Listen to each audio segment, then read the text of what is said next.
ನಮಸ್ಕಾರ ಸ್ನೇಹಿತರೆ, MRL study studio ಚಾನಲ್ಗೆ ತಮಗೆಲ್ಲರಿಗೂ ಸ್ವಾಗತಿಸುತ್ತಾ ಇವತ್ತಿನ ತರಗತಿಯಲ್ಲಿ ದೈಹಿಕ ಶಿಕ್ಷಣ ಶಿಕ್ಷಕರ ಒಂದು ಪಠ್ಯಕ್ರಮಕ್ಕೆ ಸಂಬಂಧಪಟ್ಟಂತಹ ಆಧುನಿಕ ಭಾರತದಲ್ಲಿ ದೈಹಿಕ ಶಿಕ್ಷಣದ ಬೆಳವಣಿಗೆ ಯಾವ ರೀತಿ ಆಯಿತು ಅಂತೇಳಿ ಈ ಒಂದು ಟಾಪಿಕ್ ಮೇಲೆ ಇವತ್ತಿನ ತರಗತಿಯನ್ನು ಮಾಡ್ತಾಯಿದ್ದೀನಿ. ಈ ಹಿಂದೆ ನಾನು ದೈಹಿಕ ಶಿಕ್ಷಣದ ಇತಿಹಾಸ ಅಂದರೆ ಪ್ರಾಚೀನ ಕಾಲದಲ್ಲಿ ಯಾವ ರೀತಿ ಇತ್ತು ಅಂಥೇಳಿ ಅದರ ಮೇಲೆ ಒಂದು ಕ್ಲಾಸ್ ಮಾಡಿದ್ದೀನಿ, ನೋಡ್ಕೊಳ್ರಿ. ಈ ಒಂದು ಟಾಪಿಕ್ಕು ನಮ್ಮ ಪಠ್ಯಕ್ರಮಕ್ಕೆ ಏನಿದೆಯೋ ಆ ಒಂದು ಪಠ್ಯಕ್ರಮಕ್ಕೆ ಅನುಗುಣವಾಗಿ ನಾನು ತರಗತಿಗಳನ್ನು ಮಾಡ್ತಾಯಿದ್ದೀನಿ. ಯಾರೆಲ್ಲ ಒಂದು ದೈಹಿಕ ಶಿಕ್ಷಣ ಶಿಕ್ಷಕರೊಂದು ನೇಮಕಾತಿಗೆ ಪೂರ್ವ ಸಿದ್ಧತೆ ಮಾಡ್ಕೊಳ್ತಾ ಇದ್ದೀರೋ ಅವರು ಈ ತರಗತಿಗಳನ್ನು ಬಳಸ್ಕೊಳ್ಳಿ. ಇವತ್ತಿನ ತರಗತಿಯಲ್ಲಿ ಆಧುನಿಕ ಭಾರತದಲ್ಲಿ ದೈಹಿಕ ಶಿಕ್ಷಣದ ಬೆಳವಣಿಗೆ. ಪ್ರಾಚೀನ ಕಾಲದಿಂದಲೂ ದೈಹಿಕ ಚಟುವಟಿಕೆಗಳು ನಡೆದು ಬಂದಿವೆ. ಹಿಂದಿನ ಕಾಲದಿಂದಲೂ ಏನು ಮಾಡ್ತಿದ್ದಾವೆ, ದೈಹಿಕ ಶಿಕ್ಷಣ ಚಟುವಟಿಕೆಗಳು ನಿರಂತರವಾಗಿ ಬೆಳೆದು ಬಂದಿರೋದು ನಾವು ನೋಡ್ತೀವಿ. ದೈಹಿಕ ಶಿಕ್ಷಣವು ಸಣ್ಣ ಕೂಸಿನಿಂದ ಈಗಿನ ವಿಶಾಲ ರೀತಿಯಲ್ಲಿ ಬೆಳೆದಿದೆ. ದೈಹಿಕ ಶಿಕ್ಷಣ ಇವತ್ತಿವತ್ತೇ ಬಂದಂತಹ ಒಂದು ವಿಷಯ ಅಲ್ಲ, ಅದು ಒಂದು ಚಿಕ್ಕ ಕೂಸಿನಿಂದ ಅಂದರೆ ಸಣ್ಣ ಒಂದು ಹಂತದಿಂದ ಈಗಿನ ವಿಶಾಲವಾದಂಥ ಒಂದು ಸ್ಥಿತಿಗೆ ಅದೇನು ಮಾಡಿದೆ, ಬೆಳ್ಕೊಂಡು ಬಂದಿದೆ. ಪ್ರಾಚೀನ ಕಾಲದಲ್ಲಿ ಮನುಷ್ಯನು ತನ್ನ ಆಹಾರಕ್ಕಾಗಿ ಏನು ಮಾಡ್ತಾಯಿದ್ನು, ಬೇಟೆಯಾಡಿ ಬದುಕಬೇಕು ಅಂಥೇಳಿ ತನ್ನ ಆಹಾರವನ್ನು ಅವನು ಪಡ್ಕೊಳ್ತಾ ಇದ್ದನು. ಹಾಗೆ ತನ್ನ ರಕ್ಷಣೆಗಾಗಿಯೂ ಕೂಡ ಬೇಟೆಯಾಡ್ತಾ ಇದ್ದನು. ಹೀಗೆ ದಿನವಿಡೀ ಶ್ರಮ ತಪ್ಪಿದ್ದಲ್ಲ. ಹೀಗೆ ವಿವಿಧ ಚಟುವಟಿಕೆಗಳಲ್ಲಿ ಒಂದು ರೀತಿಯಲ್ಲಿ ಶಿಕ್ಷಣವೇ ಆಗ್ತಾ ಇತ್ತು ಅವರಿಗೆ. ಅವಾಗ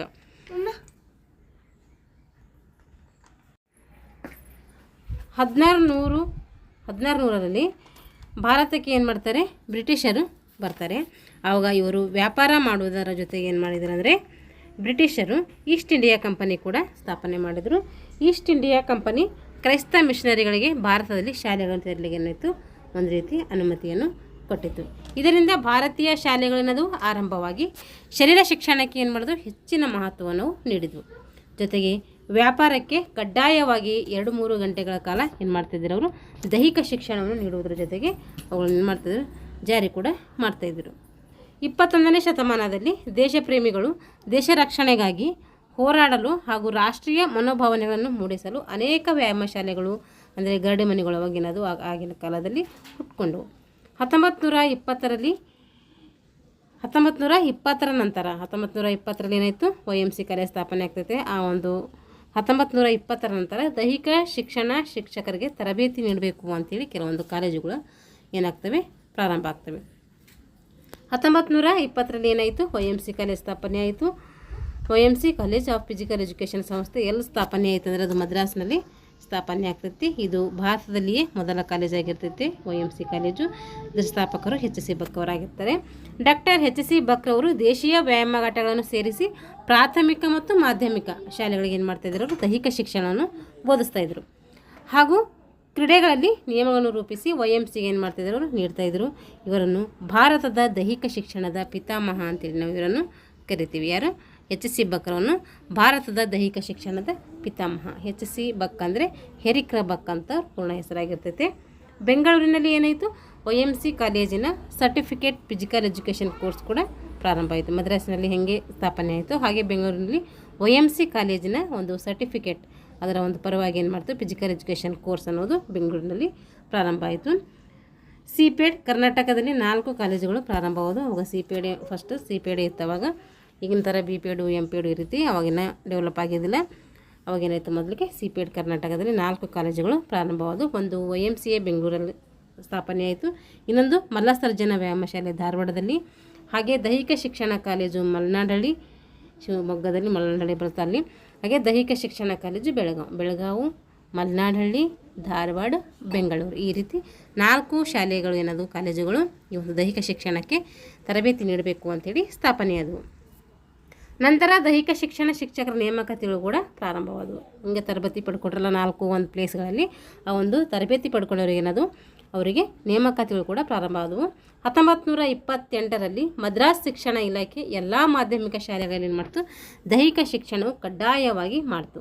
1928ರಲ್ಲಿ ಮದ್ರಾಸ್ ಶಿಕ್ಷಣ ಇಲಾಖೆ ಏನು ಮಾಡ್ತಿದ್ರೆ ಎಲ್ಲ ಮಾಧ್ಯಮಿಕ ಶಾಲೆಗಳಲ್ಲಿ ಅಂದರೆ 6th 10th ಗಂಟೆ ಇತ್ತು ಅವಾಗಲ್ಲ, ಅಂದರೆ ಅವಾಗ 8th 10th ಗಂಟೆ ಇತ್ತು. ಇವಾಗ 6th 8th ಗಂಟೆ ಏನಕ್ಕಿಂತ ಮಾಧ್ಯಮಿಕ ಅಂತೇಳಿ ಕರಿತೀವಿ. ಆ ಒಂದು ಶಾಲೆಗಳಲ್ಲಿ ಕಡ್ಡಾಯವಾಗಿ ಏನು ಮಾಡಲಾಯಿತು, ದೈಹಿಕ ಶಿಕ್ಷಣ ಬೋಧನೆ ಮಾಡಬೇಕು ಅಂಥೇಳಿ ಒಂದು ರೂಲ್ಸ್ ಮಾಡ್ತೈತಿ ಮದ್ರಾಸ್ ಶಿಕ್ಷಣ ಇಲಾಖೆ. 1930ರಲ್ಲಿ ಮದ್ರಾಸ್ ವಿಶ್ವವಿದ್ಯಾಲಯದಲ್ಲಿ 2 ವರ್ಷಗಳಲ್ಲಿ ದೈಹಿಕ ಶಿಕ್ಷಣ ಏನು ನಡೆಯಿತು, ಕಡ್ಡಾಯವಾಗಿ ಮಾಡಲಾಯಿತು. ಈಗೇನು BPED CPED ಈ ರೀತಿ ಇದಾವಲ್ಲ 2 ಕೋರ್ಸ್ಗಳು, ಆ ಒಂದು ಕೋರ್ಸ್ಗಳು ಏನು ಮಾಡಿದ್ರೆ 2 ವರ್ಷ ತರಬೇತಿಯನ್ನು ಪಡ್ಕೊಳ್ಬೇಕು ಅಂತೇಳಿ ಕಡ್ಡಾಯವಾಗಿ ಮಾಡ್ತಾರೆ. 1954ರಲ್ಲಿ ಕೇಂದ್ರ ಸರ್ಕಾರವೇನು ಮಾಡ್ತೈತೆ, central advisory board for physical education and recreation ಎಂಬ ಸಮಿತಿಯನ್ನು ರಚನೆ ಮಾಡ್ತೈತೆ. ಈ ಬೋರ್ಡ್ನಲ್ಲಿ ಪ್ರತಿಯೊಂದು ರಾಜ್ಯದ ಪ್ರತಿನಿಧಿಗಳು ಮತ್ತು ಸರ್ಕಾರ ಶಿಕ್ಷಣ ಖಾತೆ ಪ್ರತಿನಿಧಿಗಳು ಇದರಲ್ಲಿ ಏನಾಗಿರ್ತಾರೆ, ಸೇರಿಕೊಂಡಿರ್ತಾರೆ. 1996 ಮತ್ತು 1997ರಲ್ಲಿ ತಂತ್ರಜ್ಞಾನದ ವಲಯದವರು ಈ ಕ್ಷೇತ್ರಕ್ಕೆ ಏನು ಮಾಡ್ತಾರೆ, ಬರ್ತಾರೆ. ಹಾಗೆಯೇ NCC, Sevadal, scout and guides ಸಂಸ್ಥೆಗಳು ಅವಾಗ ಏನಾಗ್ತದೆ, ಪ್ರಾರಂಭ ಆಗ್ತವೆ. ಆಗ ಸಾರ್ವತ್ರಿಕ ಶಿಕ್ಷಣ ಪದ್ಧತಿ ಏನಾಗ್ತೈತೆ, ಜಾರಿಗೆ ಬರ್ತೈತಿ. ಇದು ಪ್ರತಿಯೊಬ್ಬ ನಾಗರಿಕನಿಗೂ ಶಿಕ್ಷಣ ನೀಡಬೇಕು ಅನ್ನೋದು ಉದ್ದೇಶವನ್ನು ಹೊಂದಿರ್ತೈತೆ ಇದು ಸೆಂಟ್ರಲ್ ಅಡ್ವೈಸರಿ ಬೋರ್ಡು. ಆದರೆ ಮಗುವಿಗೆ ಹೇಗೆ ಶಿಕ್ಷಣ ನೀಡಬೇಕು ಎಂಬುದು ಇಲ್ಲಿ ಇರಲಿಲ್ಲ. ಯಾವ ರೀತಿ ಶಿಕ್ಷಣ ನೀಡಬೇಕು ಅಂತೇಳಿ ಇರಲಿಲ್ಲ. ಆದರೆ ಶಿಕ್ಷಣ ನೀಡಬೇಕು ಅನ್ನೋದು ಅದರ ಉದ್ದೇಶ ಆಗಿರ್ತೈತಿ. ಆದರೆ ವಿಷಯಾಧಾರಿತ ಶಿಕ್ಷಣವನ್ನು ನೀಡ್ತಾಯಿತ್ತು, ವಿಷಯಾಧಾರಿತ ಶಿಕ್ಷಣ ಕೊಡ್ತಾಯಿದ್ರು ಅವಾಗ. 1986ರ ತನಕ ಮಗುವಿನ ಅನಿಸಿಕೆ, ಜ್ಞಾನದ ಬಗ್ಗೆ ಯಾವುದೇ ಅರಿವಿರಲಿಲ್ಲ. ಮಗು ಕೇಂದ್ರಿತ ಶಿಕ್ಷಣ ಇರಲಿಲ್ಲ ಅವಾಗ. ಯಾವುದೇ ಒಂದು ಮಗು ಕೇಂದ್ರಿತ ಶಿಕ್ಷಣ ಇಲ್ಲದೆ ಯಾವುದೋ ಒಂದು ಪಠ್ಯಕ್ರಮ ಮಾಡ್ಕೊಂಡು ಏನು ಮಾಡ್ತಾಯಿದ್ರು, ಬೋಧನೆ ಮಾಡ್ತಾಯಿದ್ರು. ಅಂಥ ಸಂದರ್ಭದಲ್ಲಿ ದೈಹಿಕ ಶಿಕ್ಷಣ ಬೆಳೆದದ್ದು ಶಾಲೆಯಲ್ಲಿ ಶಿಸ್ತು ಕಾಪಾಡ್ಲಿಕ್ಕೆ ಮತ್ತು ವ್ಯಾಯಾಮಗಳು, ರಾಷ್ಟ್ರೀಯ ಮೌಲ್ಯಗಳು ಬೆಳೆಸುವ ಶಿಕ್ಷಣದಿಂದ ಪಠ್ಯಕ್ರಮ ಏನಾಯ್ತವು, ಪಠ್ಯವಸ್ತಾಗಿ ಮಾರ್ಪಾಡಾಗ್ತೈತೆ. ಆಗ ಬಂದ ಒಂದು ಪದನಾಮ ಏನಂದರೆ ದೈಹಿಕ ಶಿಕ್ಷಕರು, ಅಂದರೆ ಡ್ರಿಲ್ ಮಾಸ್ಟರ್ ಅಂತೇಳಿ ಕರಿತಾಯಿದ್ರು. ಅವಾಗ ಏನು ಬಂತು ಅಂದರೆ ಅವಾಗ ಡ್ರಿಲ್ ಮಾಸ್ಟರ್ ಅಥವಾ ದೈಹಿಕ ಶಿಕ್ಷಕರು ಅಂತೇಳಿ ಬಂತು. ಇವಾಗ ದೈಹಿಕ ಶಿಕ್ಷಕರು ಅಂತೇಳಿ ಈಗ ಕರಿತೀವಿ. ಆದರೆ ಅವಾಗ ದೈಹಿಕ ಶಿಕ್ಷಕರು ಅಥವಾ ಡ್ರಿಲ್ ಮಾಸ್ಟರ್ ಅಂತೇಳಿ ಕರಿತಾಯಿದ್ರು. 1964ರಲ್ಲಿ ಡಾಕ್ಟರ್ DS ಕೊಠಾರಿ ಆಯೋಗ. 1964ರಲ್ಲಿ ಯಾವ ಆಯೋಗ ಬರ್ತೈತೆ, DS ಕೊಠಾರಿ ಆಯೋಗ ಬರ್ತೈತೆ. 1967ರಲ್ಲಿ ದೇಶ್ಮುಖ್ ಕಮಿಟಿ ಬರ್ತೈತೆ. ದೈಹಿಕ ಶಿಕ್ಷಣಕ್ಕೆ ಏನು ಮಾಡ್ತೀವಿ, 2 ಕಮಿಟಿಗಳು ಆದ್ಯತೆ ಕೊಟ್ಟು ಯೋಗ ಪ್ರಗತಿಯಾಗಬೇಕು ಅಂತೇಳಿ ಏನು ಮಾಡ್ತೀವಿ, 2 ಕಮಿಟಿಗಳು ಸಲಹೆ ನೀಡ್ತವೆ. 1961 ಜೂನ್ 30ರಲ್ಲಿ ಕರ್ನಾಟಕದಲ್ಲಿ ರಚನೆಯಾದಂತಹ ಅಂದಿನ ಮೈಸೂರು, ಬೆಂಗಳೂರು DPI ನಿರ್ದೇಶಕರಾದಂತಹ AC ದೇವೇಗೌಡ ನೇತೃತ್ವದಲ್ಲಿ ದೈಹಿಕ ಶಿಕ್ಷಣ ಏನಾಗ್ತೈತೆ, ದೈಹಿಕ ಶಿಕ್ಷಣ ಮತ್ತು ಕ್ರೀಡೆಗಳು ಶಾಲಾ ಪಠ್ಯಕ್ರಮದಲ್ಲಿ ಅಳವಡಿಸ್ತಾರೆ. ಪ್ರಾಥಮಿಕ ಶಾಲೆಗಳಲ್ಲಿ 5 ಅವಧಿಗಳು ನೋಡಿರಿ. ಪ್ರಾಥಮಿಕ ಪ್ರೈಮರಿಗೆ ಏನು ಮಾಡಬೇಕು, 5 ಅವಧಿಗಳು ಬೋಧನೆ ಮಾಡಬೇಕು. ಪ್ರೌಢಶಾಲೆಗಳಲ್ಲಿ ಹೈಸ್ಕೂಲ್ಗೆ 4 ಅವಧಿ, ಸೆಕೆಂಡ್ರಿ ಸ್ಕೂಲ್ ಅಂದರೆ PUCಗೆ ಏನು ಮಾಡಬೇಕು, 3 ಅವಧಿಗಳು ಮಾಡಬೇಕು. ವಾರಕ್ಕೆ ಕಡ್ಡಾಯವಾಗಿ ಬೋಧನೆ ಮಾಡಬೇಕು. ಅವಧಿ ಎಷ್ಟಿರ್ತಿತ್ತು, ಒಂದು ಅವಧಿ ನಿಮಿಷ ಎಷ್ಟಿರ್ಬೇಕು ಅಂದರೆ 45 ನಿಮಿಷ ಇರ್ತಾಯಿತ್ತು. 1986ರ ನೂತನ ಶಿಕ್ಷಣ ನೀತಿ ದೈಹಿಕ ಶಿಕ್ಷಣಕ್ಕೆ ಹೆಚ್ಚು ಮಹತ್ವವನ್ನು ನೀಡಿತು. ವಿಶೇಷವಾಗಿ ಮಹತ್ವ ನೀಡಿದ್ದಕ್ಕೆಂದರೆ ಶಿಶು ಕೇಂದ್ರಿತ ಶಿಕ್ಷಣಕ್ಕೆ. ಮಗು ಏನು ಮಾಡಬೇಕಿಲ್ಲಿ, ಮಗುನೇ ಕೇಂದ್ರಿತವಾಗಿ ಏನು ಮಾಡ್ತಾಯಿದ್ರು, ಬೋಧನೆಯನ್ನು ಮಾಡ್ತಾಯಿದ್ರು. ಮಗು ಕೇಂದ್ರ ಬಿಂದು ಅಂತ ಹೇಳಿ ಮುಖ್ಯವಾಗಿ ಪರಿಗಣಿಸ್ತಾಯಿದ್ರು. MLL ಅಂದರೆ ಮಿನಿಮಮ್ ಲೆವೆಲ್ ಆಫ್ ಲರ್ನಿಂಗು, ಕನಿಷ್ಠ ಕಲಿಕಾ ಮಟ್ಟ ಆಗಬೇಕು ಅಂಥೇಳಿ ಈ ಒಂದು 1986ರ ನೂತನ ಶಿಕ್ಷಣ ನೀತಿ ತಿಳಿಸ್ತೈತೆ. ಹಾಗಂದರೆ ಯಾವ ತರಗತಿಗೆ ಏನನ್ನು ಕಲಿಸಬೇಕು ಎಂಬುದು, ಇದರಲ್ಲಿ ದೈಹಿಕ ಶಿಕ್ಷಣಕ್ಕೆ ಮಹತ್ವ ಎಷ್ಟು ನೀಡಬೇಕು ಅನ್ನೋದು ಇಲ್ಲೇನಾಗ್ತೈತಿ ಎಲ್ಲ ಕನ್ಸಿಡರ್ ಮಾಡ್ತಾರೆ. ಅಂದರೆ ದೈಹಿಕ ಶಿಕ್ಷಣಕ್ಕೆ ಮಹತ್ವ ಎಂದರೆ ದೈಹಿಕ ಶಿಕ್ಷಣವನ್ನು ದೈಹಿಕ ಶಿಕ್ಷಣ ಹಾಗೂ ಆರೋಗ್ಯ ಶಿಕ್ಷಣ ಅಂಥೇಳಿ ನಾಮಕರಣ ಮಾಡ್ತಾರೆ. ದೈಹಿಕ ಶಿಕ್ಷಣ ಒಂದು ಚಲನಾತ್ಮಕ ಶಿಕ್ಷಣ ಅಂಥೇಳಿ ಈ ಒಂದು ನೀತಿ ಹೇಳ್ತೈತೆ. ಶಾಲೆಯ ಪ್ರಾರಂಭ ಮತ್ತು ಮುಕ್ತಾಯ ಯಾವುದರಿಂದ ಆಗಬೇಕು ಅಂದರೆ ದೈಹಿಕ ಚಟುವಟಿಕೆಗಳಿಂದಲೇ ಆಗಬೇಕು ಅಂಥೇಳಿ ಈ ಒಂದು 1980ರ ನೀತಿ ತಿಳಿಸ್ತೈತೆ. ದೈಹಿಕ ಶಿಕ್ಷಣವನ್ನು ಪಠ್ಯವಸ್ತುನಾಗಿ ಸ್ವೀಕರಿಸಲಾಯಿತು. ದೈಹಿಕ ಶಿಕ್ಷಣ ಪಠ್ಯವಸ್ತುದಲ್ಲಿ ಜಾರಿಗೆ ತರಲಾಯಿತು. ಇದರಲ್ಲಿ ಆರೋಗ್ಯ ಶಿಕ್ಷಣಕ್ಕೆ ಹೆಚ್ಚು ಮಹತ್ವವನ್ನು ನೀಡಲಾಯಿತು.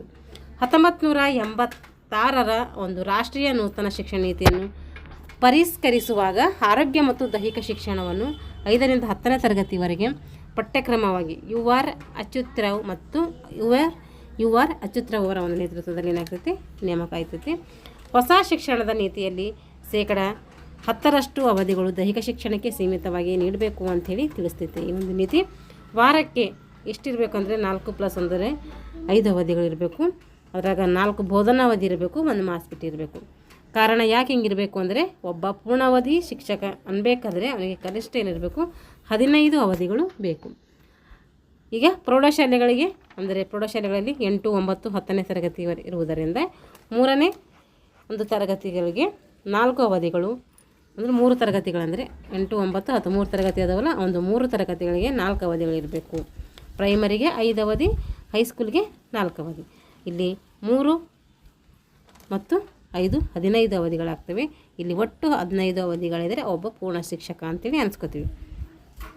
4 ಅವಧಿಗಳಲ್ಲಿ ಬೋಧನಾವಧಿ, 1 ಅವಧಿ ವಿಶೇಷ ಕಲಿಕೆಗೆ ಅಂದರೆ ಸಾಮೂಹಿಕ ವ್ಯಾಯಾಮ ಏನು PT ಮಾಡಿಸ್ತೀವಲ್ಲ ಅದಕ್ಕೆ ಏನು ಮಾಡ್ತಾರೆ, ಇಲ್ಲಿ ಒತ್ತನ್ನು ಕೊಡ್ತಾರೆ. PT ಮಾಡಿಸ್ತಾರೆ, ಇಲ್ಲಾಂದರೆ ಯೋಗ ಮಾಡಿಸ್ತಾರೆ. ವರ್ಷದಲ್ಲಿ 365 ದಿನಗಳಲ್ಲಿ ಬೋಧನಾವಧಿಗಳು ಎಷ್ಟು ಬರ್ತವೆ ಅಂದರೆ 220 ಬೋಧನಾವಧಿಗಳು ಬರ್ತವೆ. ಅದರಲ್ಲಿ ದೈಹಿಕ ಶಿಕ್ಷಣಕ್ಕೆ ಎಷ್ಟು ಅವಧಿಗಳು ಇರಬೇಕು ಅಂತಂದರೆ 148 ಅವಧಿಗಳು ಕನಿಷ್ಠವಾಗಿ ನೀಡಬೇಕು ಅನ್ನೋದು ಈ ಒಂದು 1986ರ ನೀತಿ ಹೇಳ್ತೈತೆ.